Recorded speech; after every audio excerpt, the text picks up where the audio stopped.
We'll be discussing the Islamic view of slavery quite a bit in the coming weeks, but when I go through the Muslim sources, I tend to quote passages pretty quickly without unpacking everything that could be unpacked.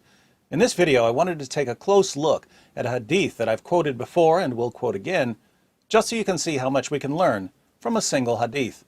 Sunan an-Nasai, number 4625. It was narrated that Jabir said, "A slave came and gave his pledge to the Messenger of Allah to emigrate, and the Prophet did not realize that he was a slave. Then his master came looking for him. The Prophet said, 'Sell him to me.' So he bought him for 2 black slaves. Then he did not accept the pledge of anyone after that until he had asked, 'Is he a slave?'" Now, watch how many things we can learn about the Islamic view of slaves from this one passage. First, the heading says that this hadith is about selling animals for different animals of different amounts or quality. Nasai is considered one of the greatest hadith collectors of all time. He knew the history of Muhammad and his companions inside and out, and his scholarly conclusion was that slaves are on the same level as animals. Second, this edition of Sunan an-Nasai is published by Darussalam, which is a Saudi publisher. Notice that neither the translators nor the publishers make any attempt to conceal the fact that slaves were viewed as animals. Perfectly acceptable view in Saudi Arabia. Third, this hadith says that a slave came to Muhammad and pledged to leave his home and join the Muslim community. Muhammad accepted the pledge, but only because he didn't realize that the man was a slave. In other words, Muhammad didn't know that accepting this man's pledge was going to cost him something. Muhammad learned his lesson from this situation, and the passage says that after this, Muhammad would no longer accept the pledge from anyone until he asked, "Is he a slave?" So Muhammad really didn't want to have to pay to free Muslim slaves who were converting to Islam.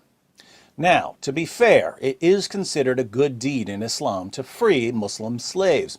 But Muhammad just didn't want to keep paying out of pocket, so he decided to be more careful to ask whether they were slaves before accepting pledges from them.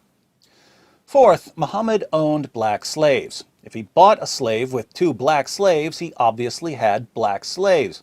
And we've seen in other videos that Muhammad had numerous black slaves. The Prophet of Islam bought, sold, and traded black African slaves. Muhammad could have bought the slave with money, but he bought him with black slaves. Black slaves were a form of currency for Muhammad and his companions.